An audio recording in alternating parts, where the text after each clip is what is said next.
I want to get in there and pin it to go to after dark on the interviews that we have to leave from. And we're live. Right. Yes, of course we are. Yeah. And of course it's like, yeah, this is how it always happens, right? We always go live in the middle of a thought.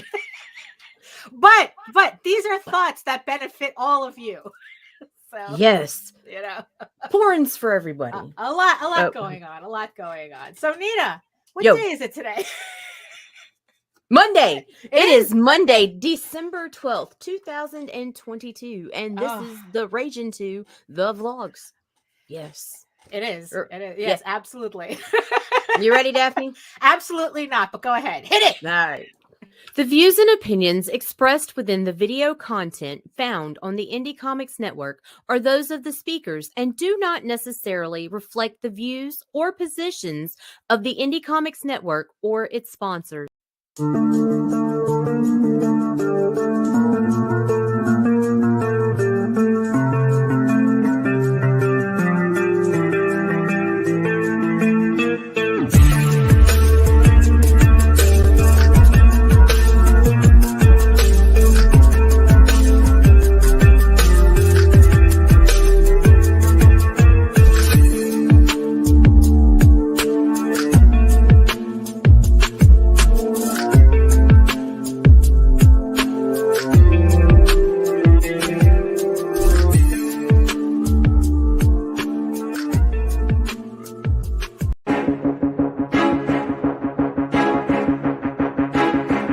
It's Monty Moore.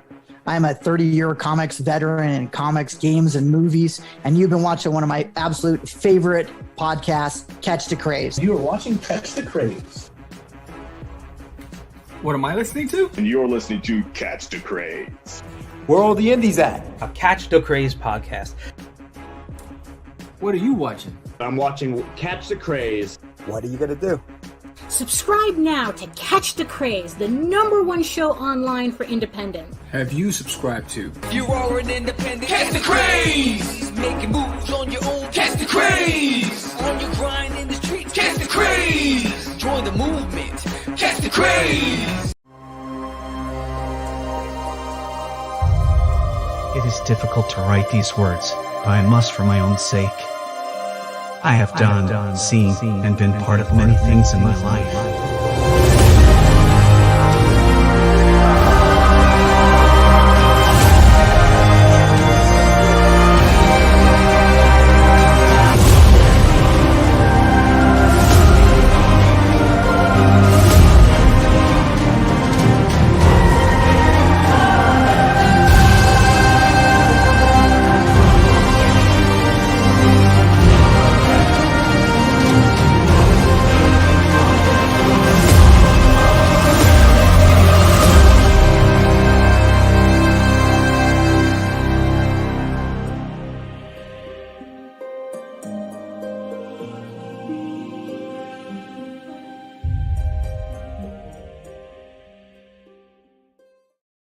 Good morning, nerds. Good morning. Yes. Good morning, Daphne. Good morning. Oh my goodness. Oh, I'm actually heartbroken that we don't get to show the Eager Raven trailer anymore. At least not until issue 6. Coming soon. Coming soon. Spring 2023. So who's joining us today? All right, so far we've got the ever faithful Patrick. We've got hello, Patrick. George, Medina, Allison, and Carl. Oh, very Good nice. morning. Thank you. Yes, and thank you to the 11 people who are watching us from regions beyond. I see you next to the giant eyeball in my StreamYard. And yes, and if you are joining us from Facebook or Twitter, come on over to YouTube. Join the sexy people in the chat. You know, it's like, Facebook acts up and Twitter doesn't even allow you to comment, while we're streaming. So if you want to, let's have a conversation. Come on over, have some fun, and while you're here, hit the subscribe button, hit the notification bell so you get notified every time we go live.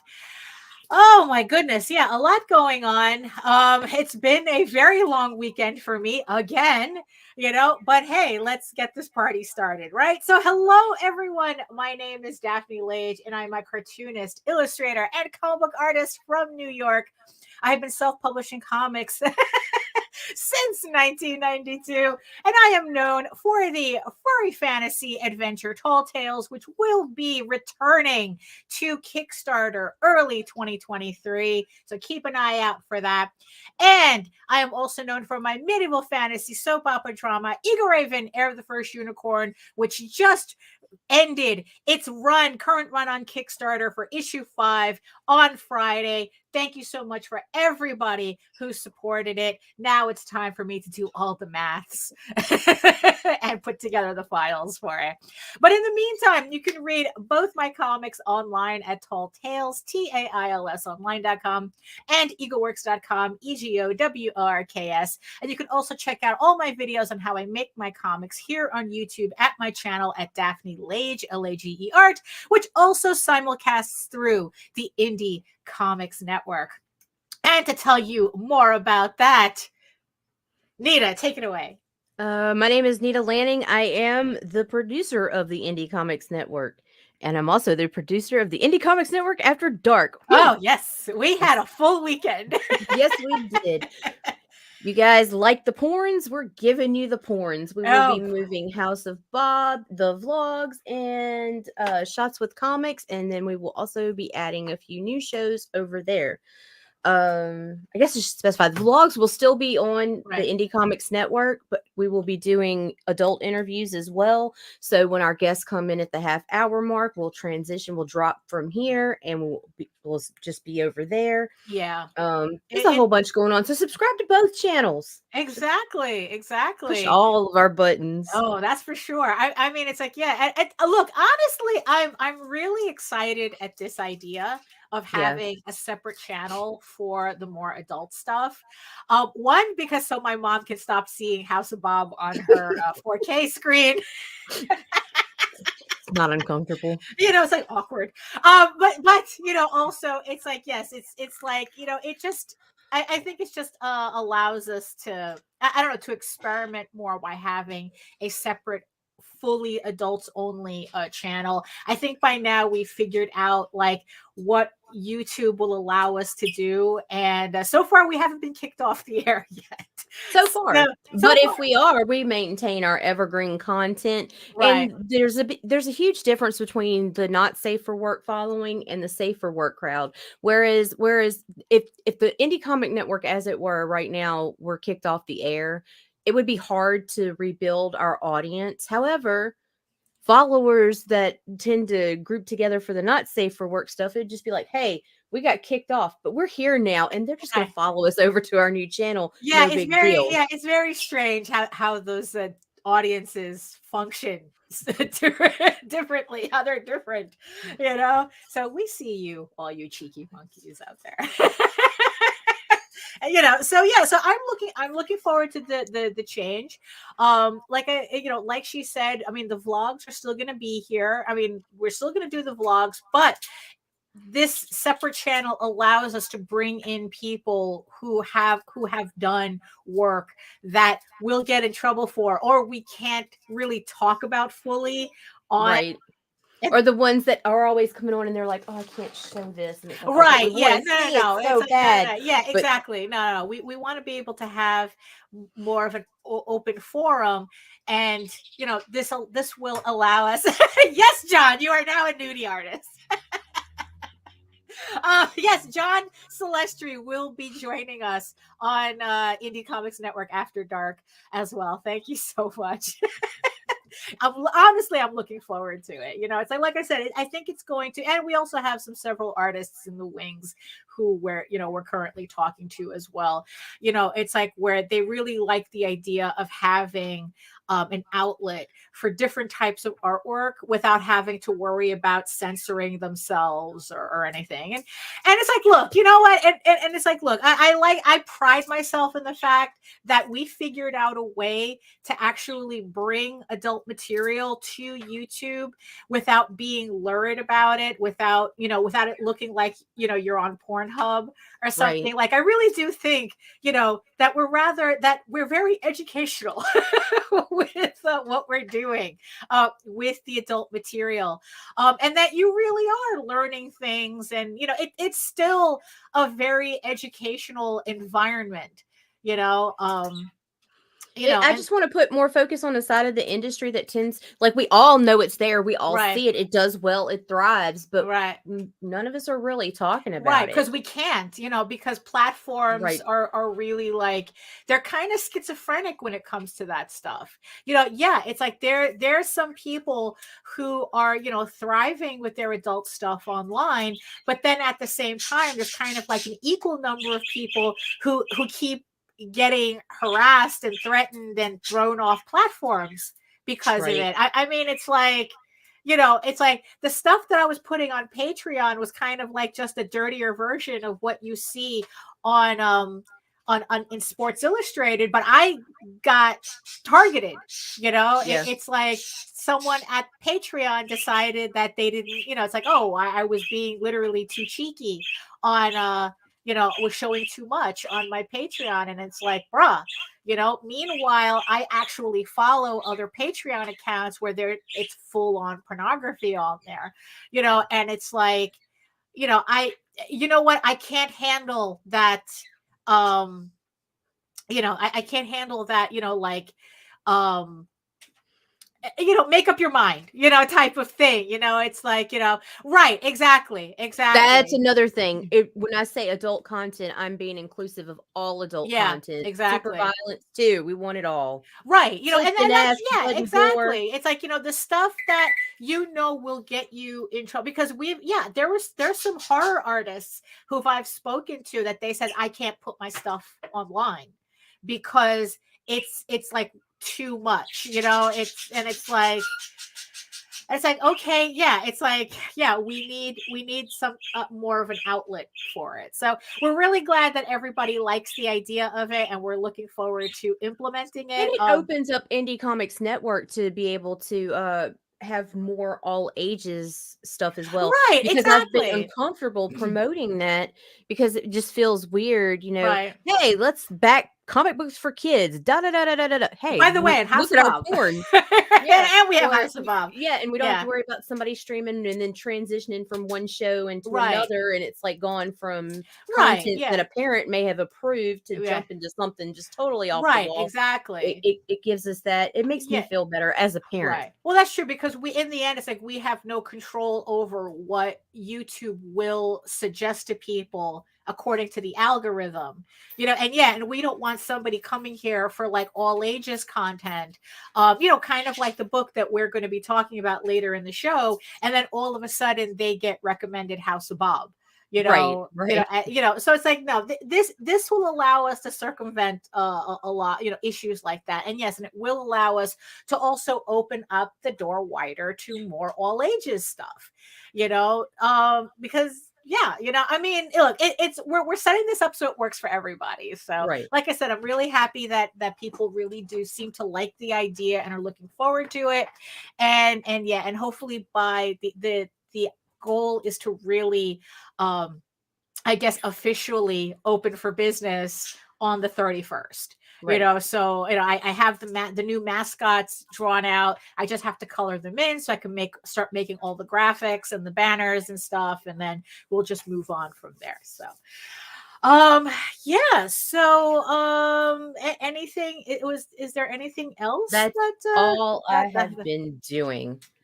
Like setting up new show notes, new guidelines, getting ready to talk to some of the creators that are wanting to come over. It's going to be a slow process because we're still trying to maintain what we have here. Right. This is just in addition to what we're doing. Right.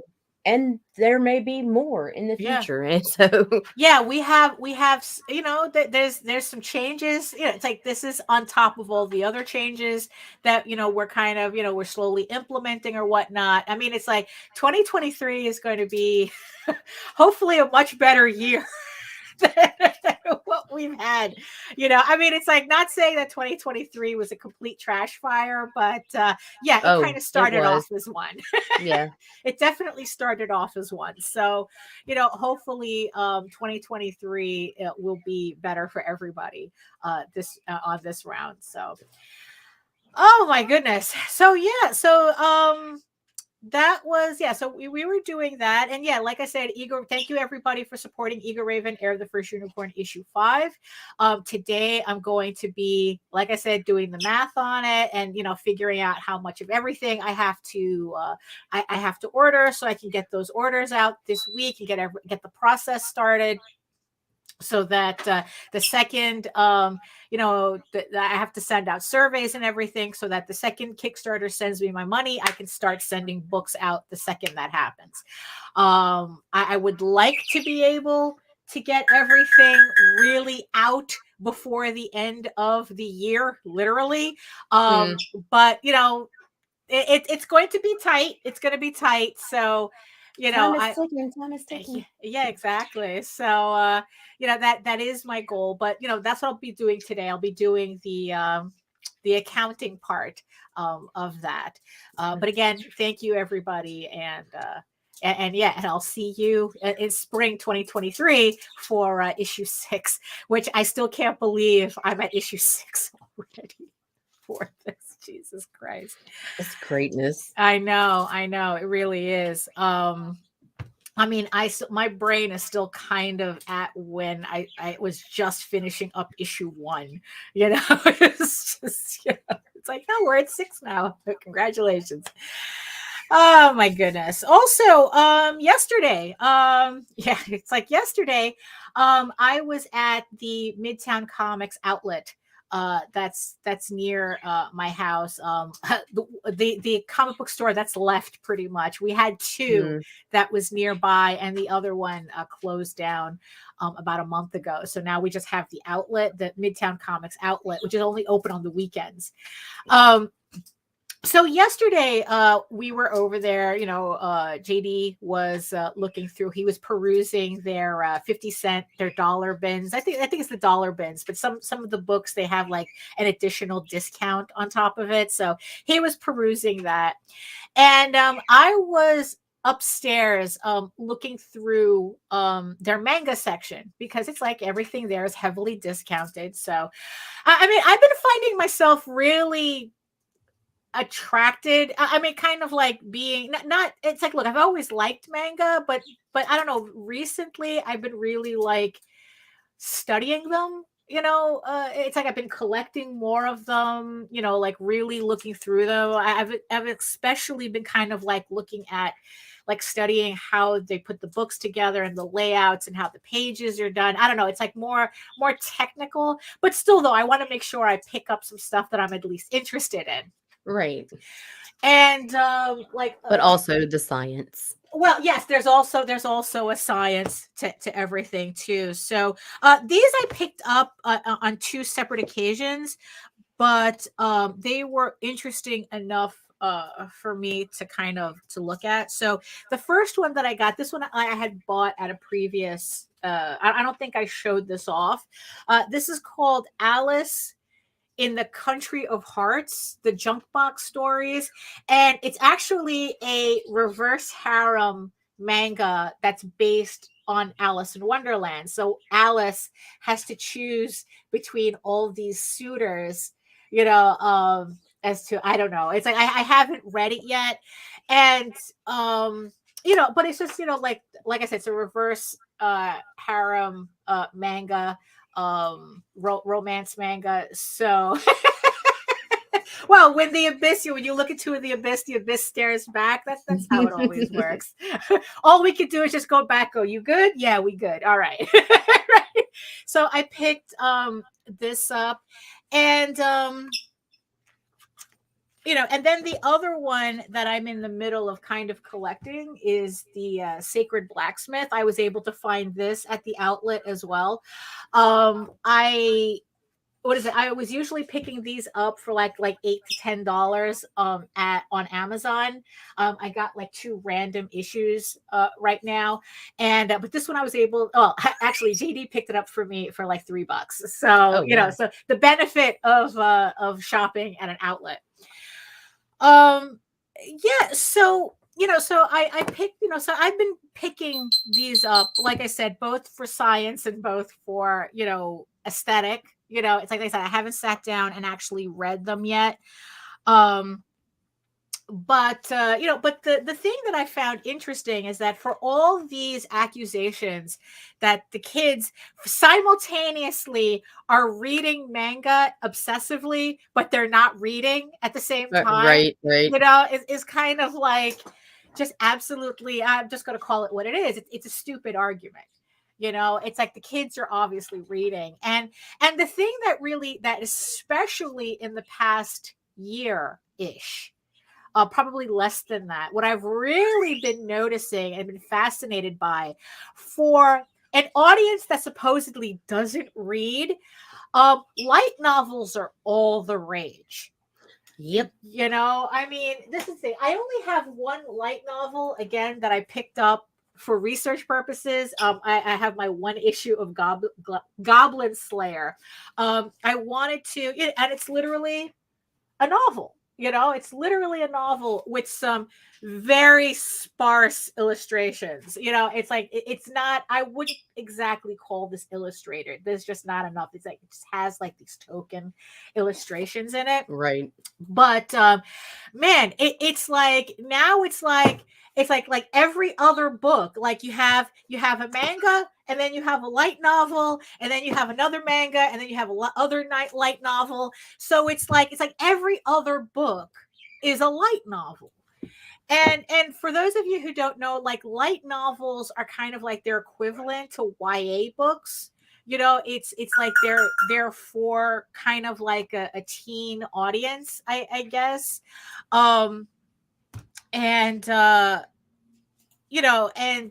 it's just really interesting that it's like I said, for an audience that's constantly getting accused of not reading, this is all popular for a reason. It's like, I don't think these companies are like cranking out, like these light novel translations because there's no audience. Kids, people are reading this. I mean, it's like, I don't know what the exact demographic of manga is. I'm pretty sure, I'm pretty convinced, I'm pretty sure it skews younger than the average mainstream comic book reader. But yeah, it's like they are obviously reading. And I think that what I've been seeing in manga circles is what I guess is giving me the courage to kind of like expand from comics to novel writing, especially the way I want to do it, where it is an illustrated novel. I mean, it's like, I want my novel to have like, practically an illustration on every 50 pages or however it's going, but I want it to people to flip through it and go, there's a lot of pictures in here. Right. Because when I was just looking at mainstream comics as to kind of like what my cues would be, I was constantly being told nobody wants this shit. You either do comics or you do novels, but you can't do both. And it's like, no one's going to buy that. No one's going to read that or whatever. But the thing is, though, I really wanted to do novels, especially with the amount of stories that I have in my head. It's like, I know you guys keep hearing me say this. It's like, I have the 15 issues of the main storyline for Eager Raven, Heir of the First Unicorn, which is going to be comics. Everything else after that, aside from whatever short stories I do in comic book form, they're all going to be illustrated novels. I already have the one, Cult of the Wolf Witch, the sequel to Heir of the First Unicorn. I already have that done. Eventually Nita will give it its first pass. She keeps getting work that distracts. Well, you keep sending me other stuff too. Well, that's true too. You send me those short reads. So. And then there's another prose book that I'm putting together, which is a collection of short stories that will be interspersed with comics. But the main bulk of the book are short stories, illustrated short stories. So, so the thing is, though, it's like, if I listen to people in mainstream comics, I'd probably still do it because screw it, this is what I want to do. But I'd be surrounded by people telling me nobody wants that. No one is going to switch from comics to to prose. But by looking at manga, I'm seeing that no, people are more than happy to do this. Oh yeah, I remember that. I remember. Oh, his name is on the tip of my tongue too. He passed young too. It's like, I think like it was Muleskin Press or something, and I forgot his name. But yeah, Poison Elves. And yeah, that's the thing too. I don't think Dave Sim really had a problem with that concept either. But like I said, doing my own research, like, oh, nobody wants that. Nobody wants that. Drew Hayes, thank you. Yeah, he did. But like I said, this gives me more enthusiasm for doing these books, because like I said, it's like, obviously people are happy People are to reading read them. manga, and they're reading light novels. And I know, and the funny thing too, the more ridiculous sounding the title is, this is also another trend, the more ridiculous sounding the title is on a book. Like, say you're just looking at the spines, right? And okay, so this one's Goblin Slayer. If you come across the title of, I fell in love with a demon girl, or whatever in a dungeon, that's a light novel. The crazier the title, the like 99%, it's a light novel. I don't know why that is, but that seems to be, and the dumber the title, the better it seems. Like, I don't know what that trend is. I don't know if it's just that people are just translating the Japanese literally, or whether there's something to those types of titles, So that was also pretty funny too. Oh, thank you. Yes. So it's like, so I just found that, I just find that really funny. So I've been looking at a lot more manga because of that. Because also it's like I'm kind of toying around with thought of maybe experimenting a bit with trying to like kind of imitate these types of layouts, but I'm not really sure yet. I don't know how committed I am to that's what I'm kind of suspecting too. It's like I don't know if I'm really that committed to, because to me, this is kind of like the equivalent of learning a different language, not in terms of the Japanese itself, but how they do their artwork and how they do their pages. This is a completely different visual style than what I'm used to. And and then it's like, also you have the size differences and whatnot. And not that I would be doing these in the Japanese orientation, i.e. backwards. It's like, no, I kind of hate it when people say that, oh, it's like the Japanese books are backwards. It's like, no, they're laid out in Japanese format. They're Right. backwards to you because you're English, no more than the British are driving on the wrong side of the road.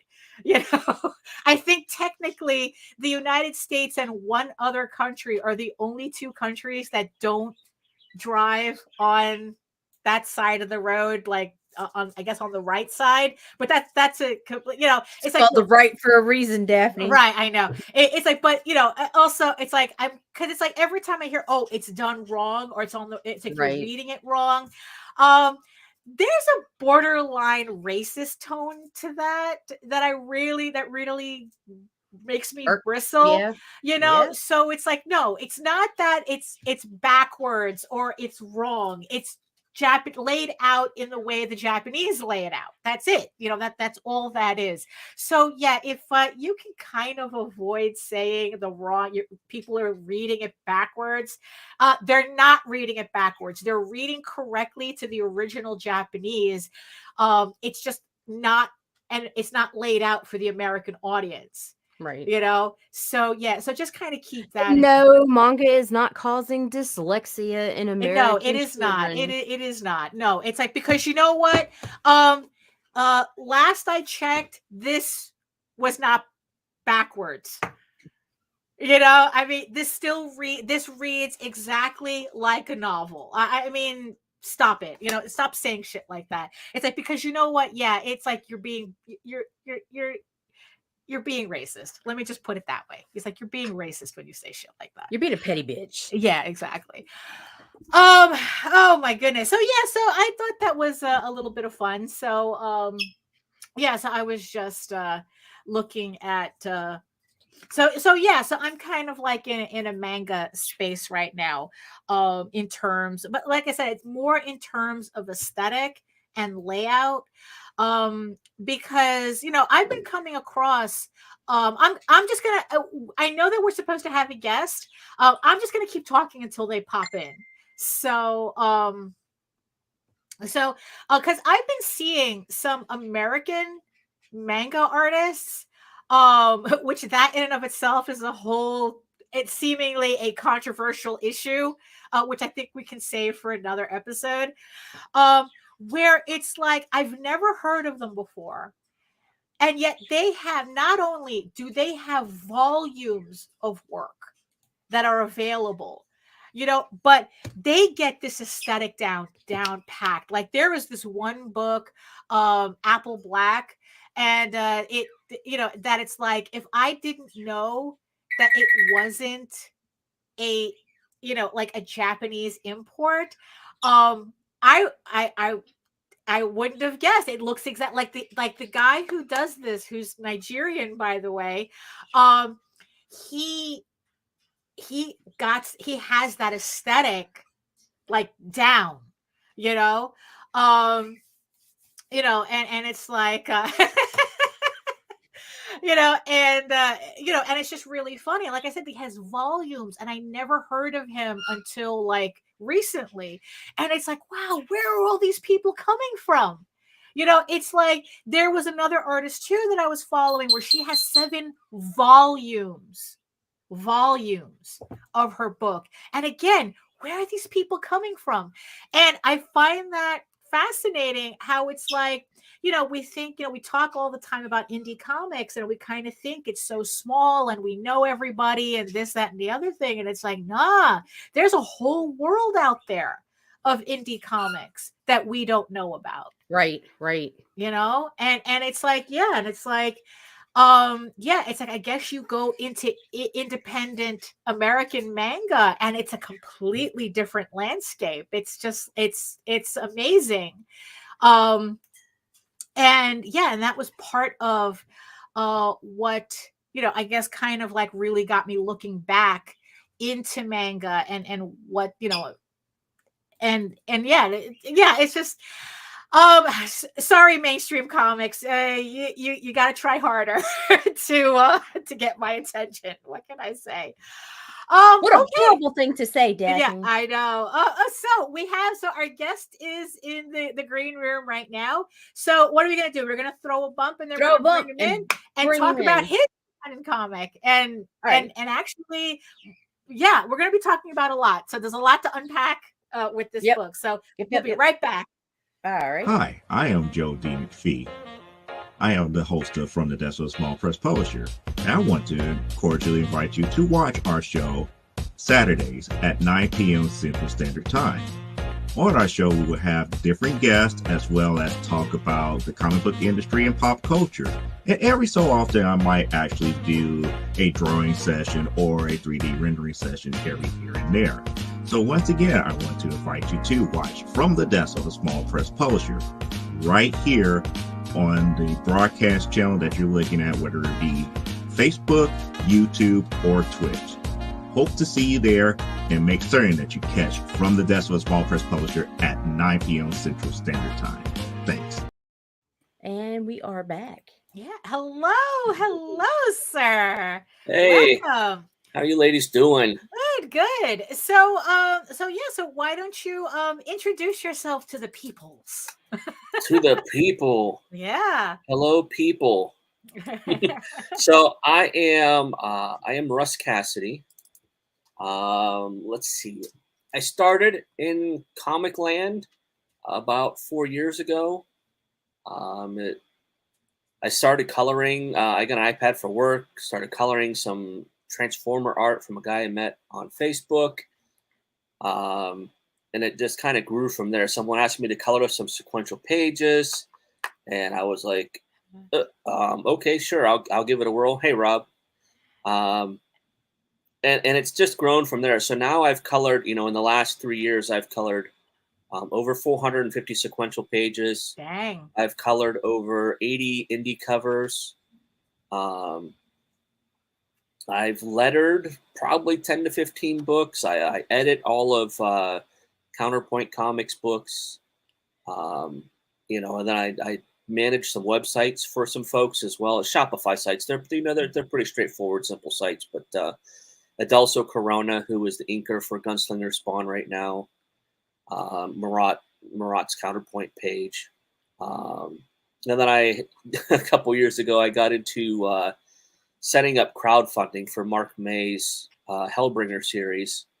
And then Marat was like, hey, can you do mine? And then Dan Mendoza was like, well, since you're doing Marat, you might as well do mine.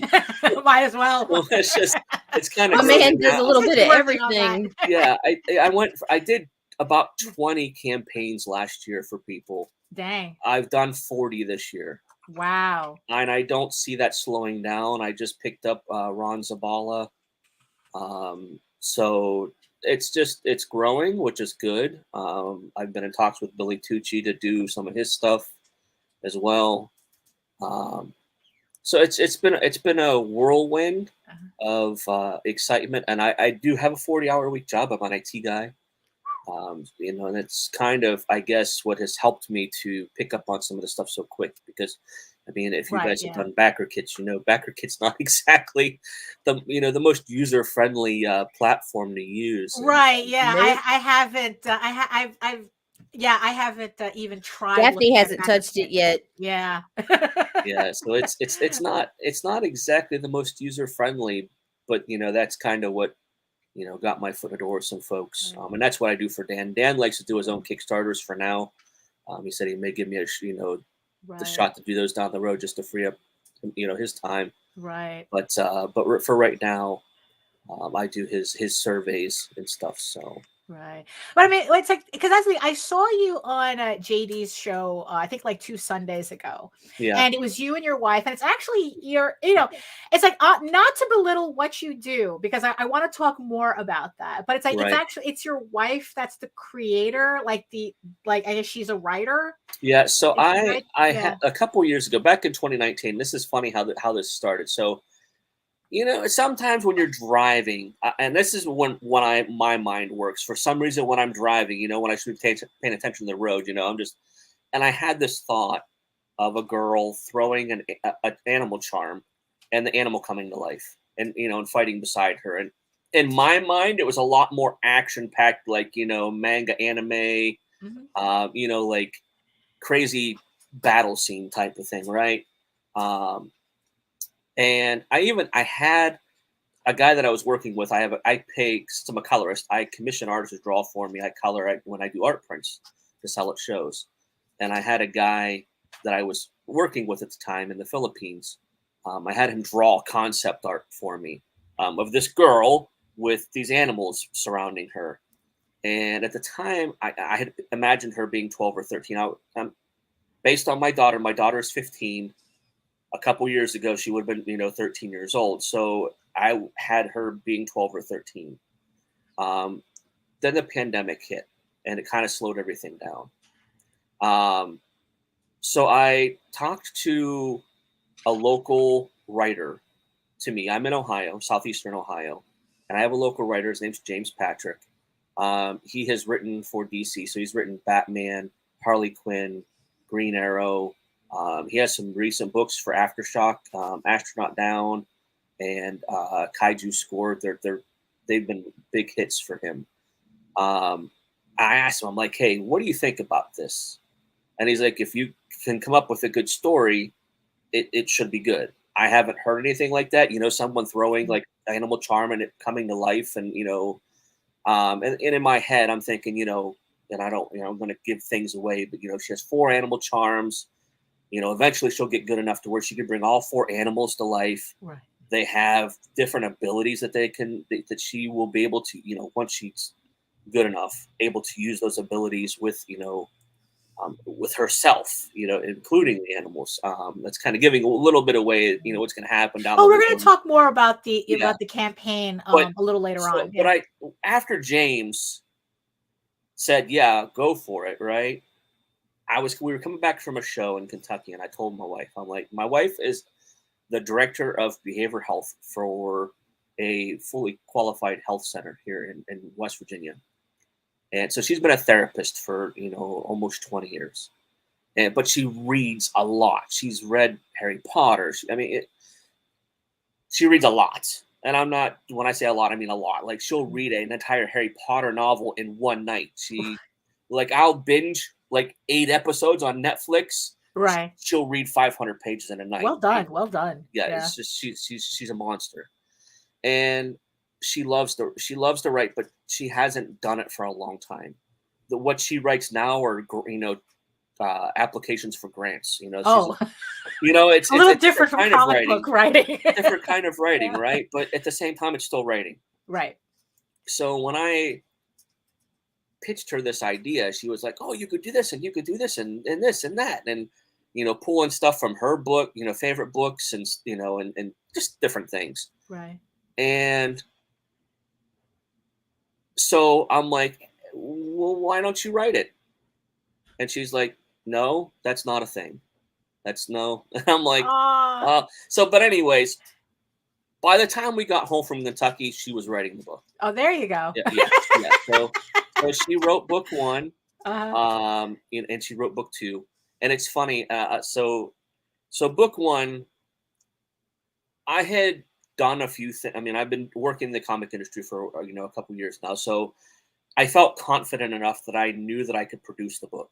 Mm-hmm. Okay, myself, working with all these different creators and helping them set up their files, for Right. digital distribution and for printing, and working with artists. Marat has had me hire artists to do pages and books and Right. stuff like that. So that all kind of came, from Right. that experience.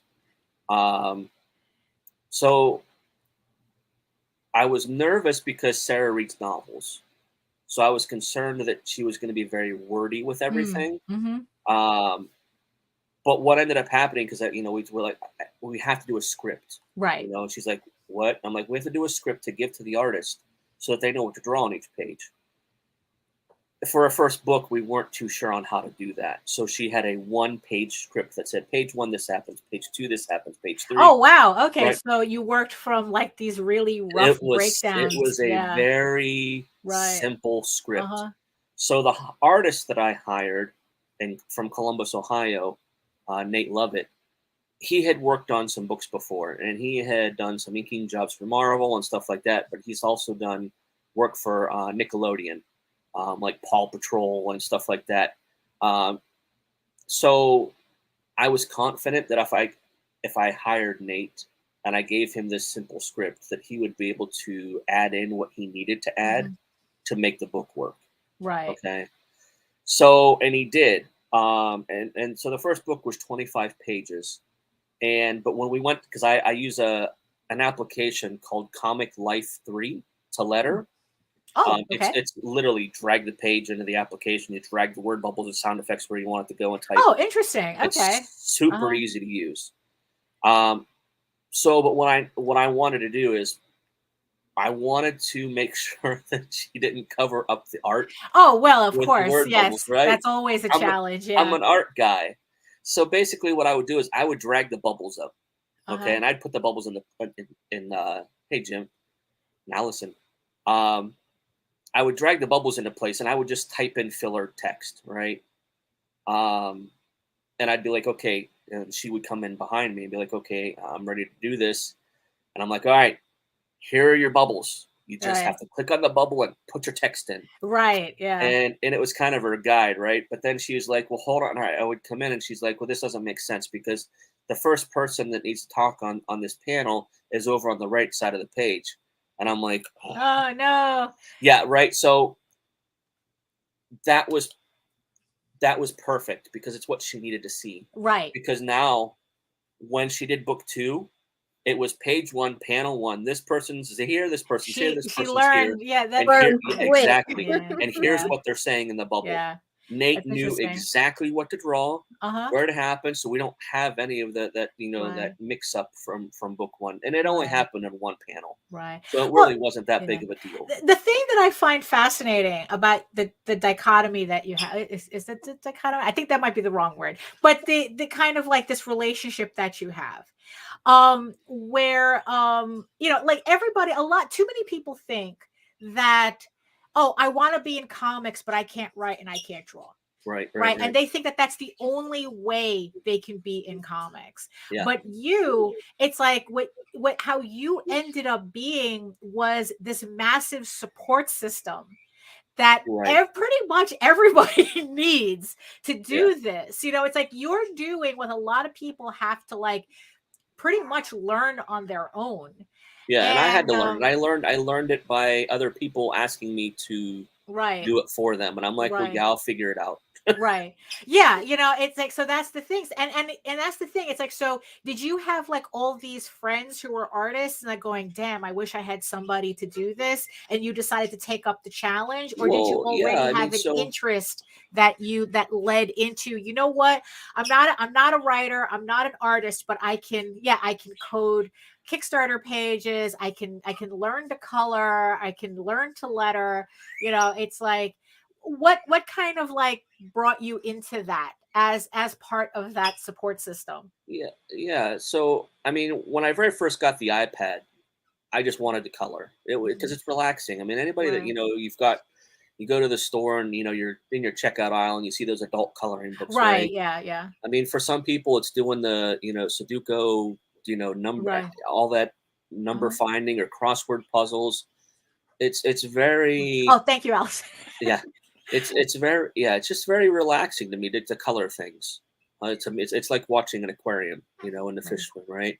So that's why I started coloring. I was just coloring, to have fun. And then when I met this guy on Facebook, Fabian, and he draws old style Transformers from the 80s cartoon, and which I love. I'm an 80s kid. I'm 47 years old. I got into comic industry when I was 44, so it's just, or 43, something. It's just crazy to me. But so I started coloring, and then someone was like, "Oh, these are really good. You should make prints of these." And I'm like, "What's a print?" Oh no! Like, wow, you were like learning just like your wife was learning on the job. Yeah. Well, and she, I mean, now don't forget. I mean, I started this, years ago. She just got into. I mean. She got into it when I was going to shows. Right. Okay. At first, when I did my first show, I think in 2019, it was just a show in our mall, cost me like $20 for the table, and I made like $60 or something like that. And I'm like, this is so cool. People actually bought stuff that I did. It's like the greatest feeling, like when someone says, "Hey, I want your art. I want to put it up on my wall." You're just like, right. Yeah, what? no, absolutely. For yeah. real? Yes, please. Right. She started going, then she went to a show with me. And she got that feeling, and then she just took over the shows basically. Right. So now she just runs the shows. I mean, it's, she's not OCD, but it's funny how because she's a therapist, so she thinks about the mental aspect of how the table should be set up. Oh, very nice. Yeah. So it's interesting, and that's why someone mentioned it. Chuck, I did Chuck's show last week. And he was like, that's very interesting. A therapist. Who better to write a character than a therapist? Huh. I mean, because they're going to know how, exactly how they want each person to feel. Right. And one of the things that Sarah's able to bring to the table is, our book is a teen plus book, right? It's PG. And our main characters are teenagers, 15 going on 16. Right. So we aged up. From my original 12 to 13-year-old, they were basically, Jim Patrick basically said, "Hey, if you go with a little older character, you're going to be able to do so much more with the story. Right. You won't be as limited." So we did. My daughter's 15 now, so we went with a 15. She's going to be 16. But Sarah's having, in the first issue, they dealt with bullies. They're going to deal with depression. They're going to deal with family loss. Right. Stuff that teenagers deal with. Right. And with the therapist angle, she also would know like where the limits are of that, because Exactly. a lot of writers, sometimes they just have they don't understand that, and they kind of like write children or teenagers as just like shrunk down adults, and it's not the same thing. Right. So at least this way, I guess it's like it gives more of an insight. It's like, no, this is how, people at certain ages actually act or react to things. Yeah. It's different. They're I mean, it's just everybody, just hormonally, you're just different. You react differently. Yeah, exactly. Nita, so do you have the campaign to bring up? Because I really want people to see this, because it's like, I was just talking in the previous segment how it's like that there are just like books out there that it's like, how is it that it's like you're already on a second issue, and it's like, wait a minute, how does a book that looks like this, it's like, why am I only hearing about it now? So and so this is what's difficult, right? When Kickstarter is such a huge platform, right? Mm-hmm. And as you guys both know, when you go to the comic area for Kickstarter, and you filter down to the live projects, and you're seeing 250, 300 projects.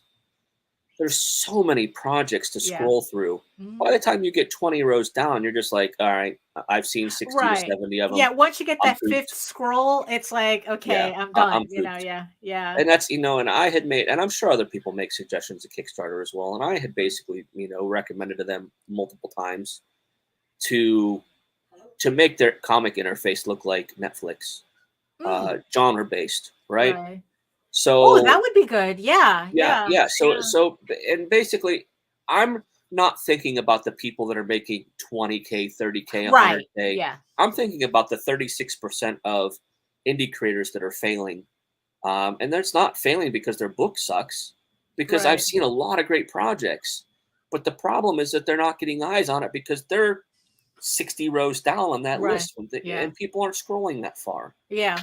Now, if they did genre based, and I am I want to look at, adult comedy comics, right? I can filter out adult comedy books, and I see the 30 active campaigns for adult comedy. Yeah. Now those people that would be way down that list in the, massive pool of comics are getting eyes on their books. Mm-hmm.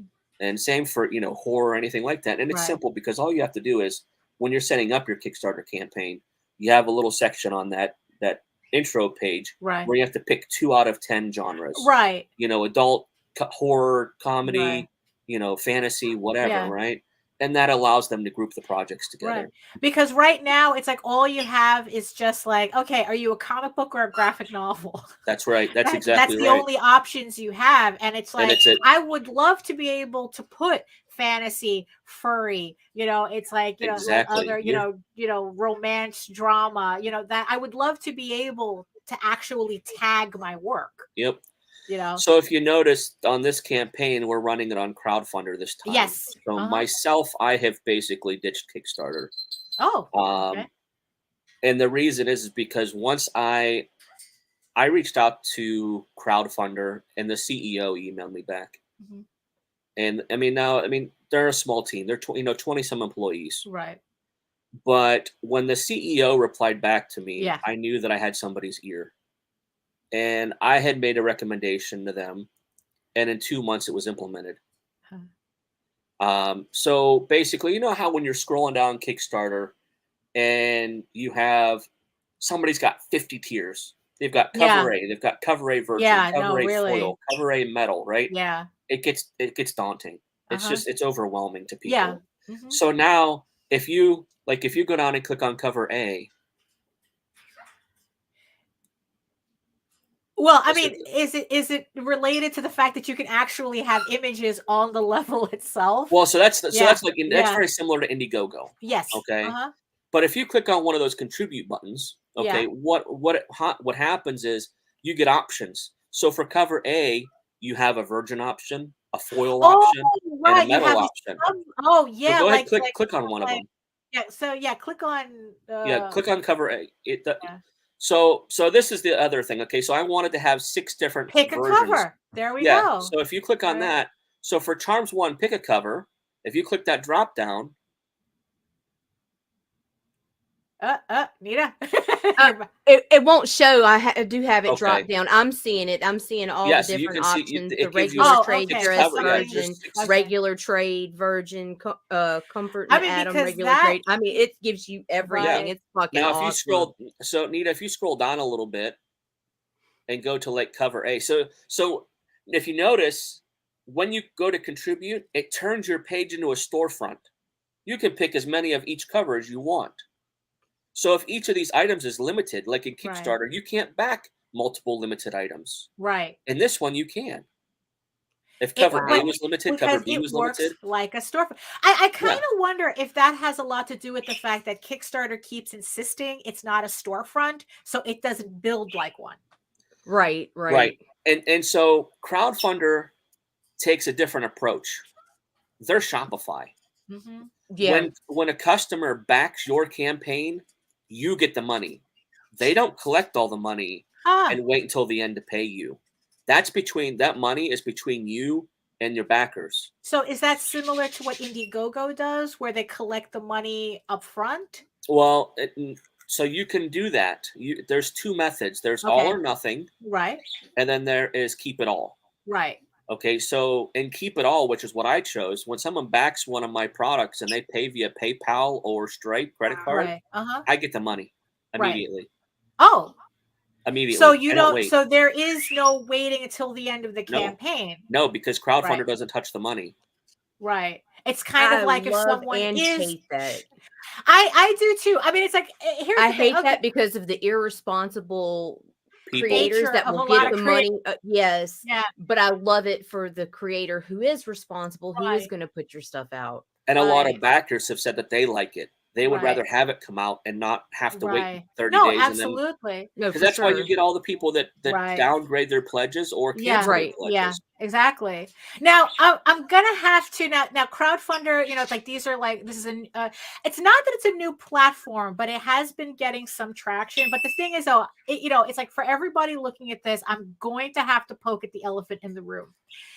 Now the thing is that looking at this book and how absolutely beautiful it is, you can't tell me that you wouldn't have made more money if you were on Kickstarter. So so first of all, I'm new, right? Uh-huh. I'm and from a comic creator standpoint, I'm a nobody. Okay. Even though I help all these people behind the scenes, Right. a lot of people don't know who I am. So with our first book that ran on Kickstarter back in March and April, we did about $6,700. Okay. Okay. But I want to be clear and transparent with that. I had a Shannon Mayer cover on for book one. Okay. And that Shannon Mayer cover accounted for over 50% of that and over 50% of the backers. So if I were to subtract that one cover that Shannon did for me, right? Yeah. I'm at around $3,000 with, Right. 60 backers. Which is always the case with variant covers, depending Right, on exactly, who you right. get. But that was a Shannon right, Mayer cover yeah. that he did for me as a favor. Mhm. And it just, I went from $3,000 to $6,700 in like 3 days. I was just sitting Right. here like, whoa. Right. Yeah. But I don't have a Shannon Mayer cover this time. Right. If I had a Shannon Mayer cover and Shannon had posted on his Facebook and his Instagram and said, go to Crowdfundr and buy my cover on this Right. book, I have a feeling that I would have gotten the same Right. response on this campaign. Uh-huh. So the one thing that I'll mention, Daphne, is that Kickstarter started the same way, right?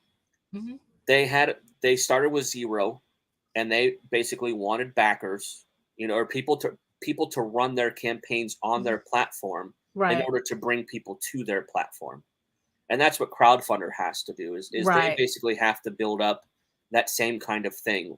What they have is why do backers want to come to this platform? Why do creators want to come to this platform? The biggest reason for creators to come to this platform right now Mhm. is that you have three options for payment to Crowdfundr. So you can do a simply free plan, which basically you as a creator are responsible for paying your Stripe and PayPal fees. Okay. Okay. Crowdfundr asks the backers for a tip, any tip, just a tip. if they tip, which they usually do, might be a couple bucks. Oh, there we go. Thank you, Rob, for supporting the campaign. A little pop up there. Even saying who backed the campaign. Look at that. Nice accountability there, to tell you the truth. If your name popped up, he could have checked a box that said anonymous as well. Oh, okay. Yeah. Oh, cool. That's up to the backer. Right. So the other option. Okay. So basically, if people don't donate, you only pay your Stripe fee and your PayPal fee. Right. Okay. Okay. Nearly free. Okay. This is the option that I chose. Crowdfundr, at the time of checkout for the backer, it tells them the cost of your transaction is, the Stripe fee, right? Right. Plus their 5%, is, something on average for a regular single book is like, $2 or $3. Right. If they buy something, they back something that's $100, then it's going to be, like $8 or something like that. It's 90% of the time the backers are paying the fee. Right. So not only are they paying that 5% fee, but they're paying my Stripe fee as well. So what that ends up resulting in is that me as a creator, I'm averaging, I pay 1%, 1.2%.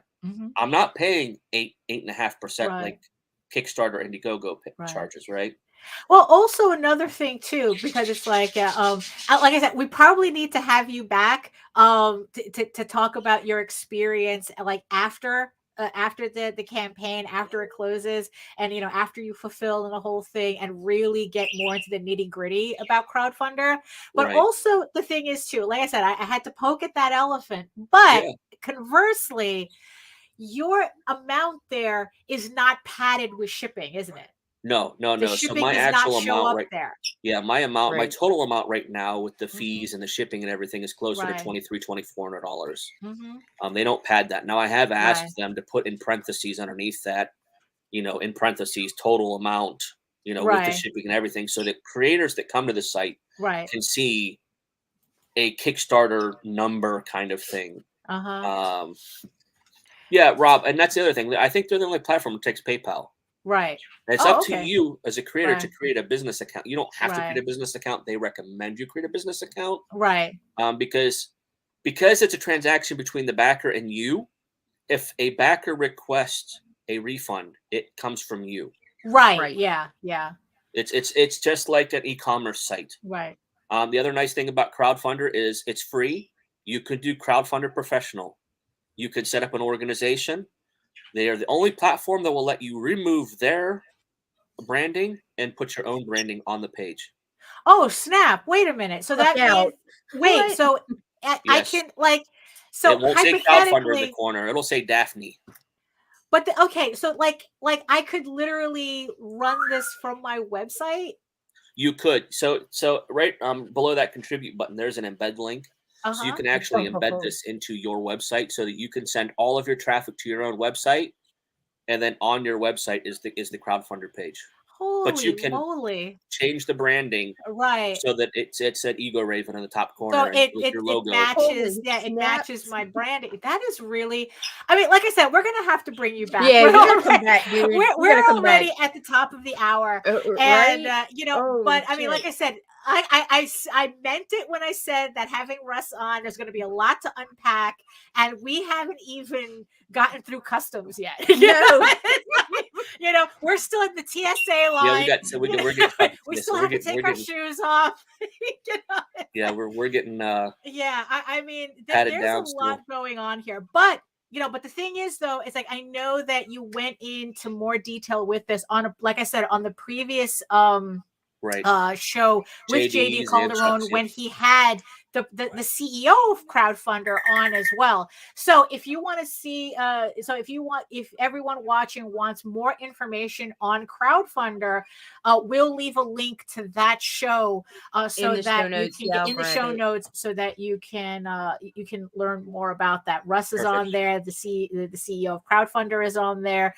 Really interesting stuff. I mean, the thing is, it's like, you're right. It's like every platform, we all want a different platform. platform, but at the same time, no platform comes out, whole from the forehead of Zeus. It has to start from somewhere. Right, exactly. So we're definitely going to be keeping an eye on Crowdfundr. We're definitely going to be keeping an eye on Charms, because this is a spectacular looking book. And really, it's like, I appreciate it. hope we see more of this. Yeah, I mean, it's a teen plus book. Yeah. I mean, it's a fantasy book. Yeah. The three teens, they're going to get special abilities. The main character will have her charm bracelet that she can bring the charm animals to life, and we're doing animated characters this issue. Right. QR codes on the internal pages that the reader can scan with their mobile device and have the character's puppet talk to you. Look at this. Look at this. Look at this. I mean, really, it's like this book really needs more eyeballs on it. And I'm glad that that we can help be a part of that. Even if I it's, appreciate it. Any eyeballs, is better. All eyeballs. All of them. All the eyeballs. So thank you so much for coming on the show and talking about this. Like I said, we're gonna have to have you back next time to give us a whole, probably a more in-depth dive into what you do when it comes to, because I could talk, because I have so many questions I want to ask you about all these campaigns that you're doing. But like I said, we're gonna have to save this for another time. Absolutely. But in the meantime, why don't you tell the people where they can find you aside from Crowdfundr, of course? So if you go to Facebook, facebook.com/groups/Charms Comic, that's our Charms Comic Facebook group. I'm Instagram, Twitter, Russ Casseday, Casseday. I think my Instagram is like Russ Cass. But yeah, that's pretty much it. Right. Oh, so there you go. So, as you can see, the Charms, the Charms campaign on Crowdfundr, I think has 4 days left. Yeah, I think 4 or 5 days. It has 4 or 5 days left. So head on over to Crowdfundr, try out a new platform, because it's good for us to have the variety and to support a platform that's actually taking a lot of the things that Kickstarter is ignoring and actually implementing them into their platform.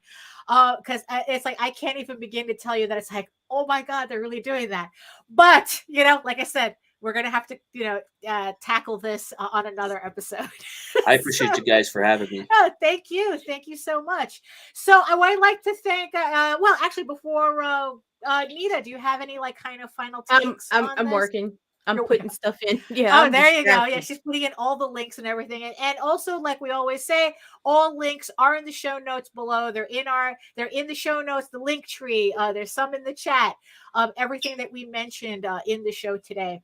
So I would like to thank everybody in our chat who's just been keeping it busy. It's like, yeah, I know, with a lot of questions, but yeah, we're gonna have to revisit this. That's for sure. Thank you so much to the people who are watching us, the 8 people who are still watching us. From regions beyond, from Facebook, from Twitter. It's like, thank you so much for spending this hour with us. I mean, it's like we just barely began to open up, about this topic and about the book and whatnot. And like I said, there's a previous episode with JD Calderon that Russ is on in the show notes. Check that out for more detail about this. So thank you again for joining us on this Monday, right? It's a Monday. Yeah, it's still Monday. It's still Monday. Thank you so much. Yeah, thank you so much for joining us on this Monday.